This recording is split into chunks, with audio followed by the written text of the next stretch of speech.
यूँ कुछ कुछ होता है।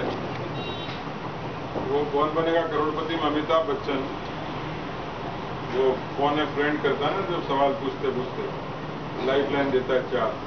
उन्होंने किसी दोस्त को फोन लगाया, एक ने सवाल में अटका, कहीं तो उन्होंने कहा दोस्त से बात करूंगा। उन्होंने कहा मैं कौन बनेगा करोड़पति से अमिताभ बच्चन बोल रहा हूँ। उधर से बेंगलोर से आवाज आई कि नमस्ते अंकल।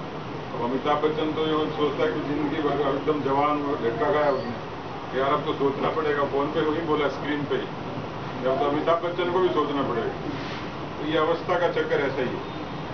पर फिर भी मैं समझता हूँ कि हम यदि पार्टी के तौर पर राजनीतिक दलों का लेखा जोखा भी करें, बड़ी बात नहीं कहूँगा लंबी, फिर भी मैं इतने वर्षों के राजनीतिक जीवन में सारे असंतोष, आक्रोश, सारी व्यवस्था, व्यक्ति सबके बावजूद भी कह सकता हूँ कि राजनीतिक रूप से यदि कोई अच्छा संगठन है तो केवल भारतीय जनता पार्टी। और उस भारतीय जनता पार्टी को हमने अपनाया है तो अपनी खुशी से ही अपनाया है। इसमें अपन शरीक हुए, राजनीति में हुए, अपनी मंशा से हुए। मन में कोई न कोई बात तो होगी।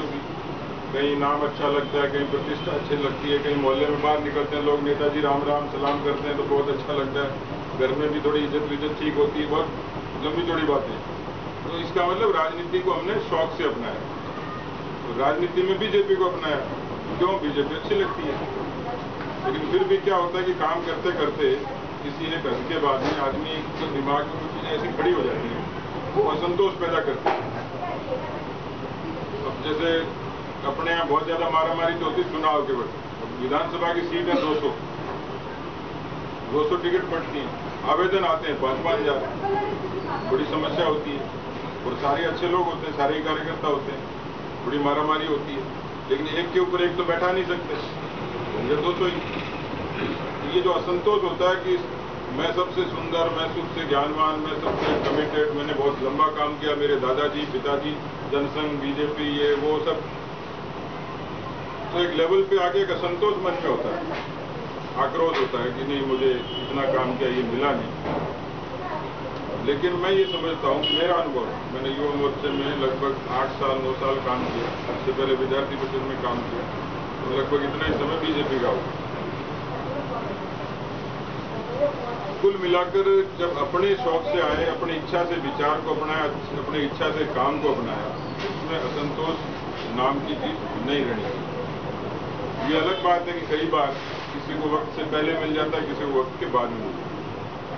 मैं आपकी महत्वाकांक्षाओं पर भी लगाम नहीं लगाता कि भाई कोई टिकट मांगता है, पद मांगता है, नहीं मांगना चाहिए, बुरी बात है, ऐसा भी नहीं करना। पर एक जो आत्म संयम और आत्म नियंत्रण और आत्म अनुशासन है, उसकी जरूरत आज है आपकी स्पीड में। तो हमारी तो पार्टी की मीटिंग होती है तब अक्सर आधा टाइम इसी में निकलता है। लोग कोने में ले जाके खुद की खूबी नहीं बताते हैं, वो कहते हैं मदन दिला और बहुत बेकार आदमी, बच के रहना इससे। आधा टाइम इसी में निकलता है। तो ये जो असंतोष होता है, मैं कई बार उदाहरण देता हूँ कि एक पत्नी ने अपने पति को कहा तो मैंने तेरे को पाने के लिए 16 सोमवार के व्रत किए। पति भी परेशान हो गया कि यार ये कौन सा आसान। उसने कहा भी तू नहीं करती तो क्या होता, बोल तेरे से भी गया बीता ही मिलता। तो ये कम से कम अपनी किसी पुराने जन्म की इस तरीके के संस्कार है कि अपने को ऐसे विचार की पार्टी मिली जिसके आधार पर आप फक्र कर सकते हो कि हाँ हम बीजेपी के लोग हैं। ऐसे गोरा होता है ना मन में कि हाँ बीजेपी के हम लोग कार्यकर्ता हैं कि नेता हैं। इसलिए पहली बात तो असंतोष नहीं हो। दूसरा ये कि इस समय जो देश की परिस्थिति उसमें बहुत सारे मुद्दे हैं, लंबी बात फिर नहीं करूंगा, लेकिन मुझे लगता है कि खासतौर पर जो नौजवान है उनकी भूमिका आने वाले समय में पहले भी रही है हमेशा। बहुत इतिहास इस बात का गवाह है कि जितने आंदोलन हुए, जितने संगठन खड़े हुए, जितने परिवर्तन हुए, उसमें सब में नौजवानों की भूमिका है। तो अपनी पार्टी में खास तौर पर वो जनसंघ से लेकर बीजेपी तक तो एक लंबा संघर्ष का दौर चला कि हमारी फॉलोइंग कम थी, पर राम जन्मभूमि का आंदोलन एक मिसाल थी जिसमें बहुत नौजवान जुड़े, इच्छा से जुड़े। आजकल थोड़ा राजनीति के प्रति लोगों में अविश्वास है, अनास्था है, थोड़ा सा आक्रोश भी है। अब लोग उसको ऑब्जर्व करते कि अन्ना हजारे ने आंदोलन किया, लोग सड़क पे आ गए, लेकिन वो जैसे आए वैसे गायब भी हो गए। तो स्थिरता नहीं है, कंसिस्टेंसी नहीं है। हमारे काम में निरंतरता है, जीवंतता है। राजनीति में जो काम करता है उसको चाहे लोग गालियां दें, कुछ भी करते होंगे, और हमारा विचार, हमारी पार्टी और हमारा काम, ये आसान काम नहीं है।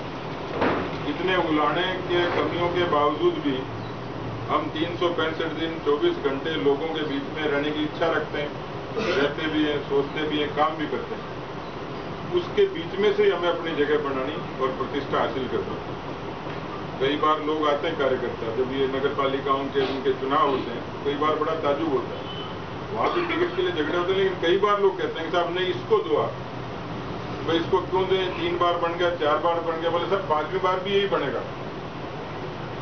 मतलब उसका ये है कि वो इतना काम करता है कि उसका कोई विकल्प ही नहीं। हम जिस पीढ़ी के लोग हैं, उस पीढ़ी में सारी चीजों के अलावा यदि कोई एकमात्र विकल्प कोई है, हथियार है, तो काम है। इसलिए जब भी अवसर मिले, जैसा मिले, जहां मिले, उसमें अपने आप को एडजस्ट करते हुए, स्वीकार करते हुए, समझौता करते हुए, संघर्ष करते हुए, संघर्ष मतलब आपस में नहीं, परिस्थितियों से, व्यवस्थाओं से, और अपनी एक पहचान कायम करनी। ये अवसर युवा मोर्चा निश्चित रूप से पार्टी के लिए देता है। मैं आज देखता हूं कि हमारे साथ जो युवा मोर्चे में लोग काम करते थे, एक जो ठीक काम करता था, एक लेवल पे काम करता था, आज कोई जिला प्रमुख है, कोई विधायक रह गया, कोई मंत्री रह गया, कोई सांसद रह गया। मतलब मैं उसकी यदि फहरिस्त पढ़ाऊं तो बहुत लंबी होगी। सब लोगों को जैसे उसने काम किया, जैसा कर्म किया, उसको यथायोग्य स्थान मिला, इज्जत मिली, नाम मिला।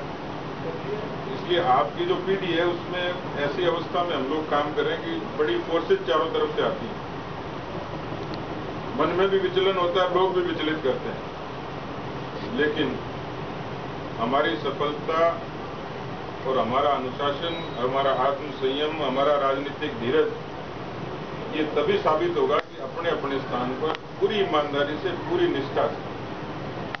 अब मैं प्रवचन करता तो नहीं हूँ, गीता का ज्ञान तो नहीं दे सकता, लेकिन निश्चित रूप से ये बात 1,00,000% सही है कि कर्म के बिना, ईमानदारी के बिना, पुरुषार्थ के बिना और निष्ठा के बिना कुछ भी नहीं होता।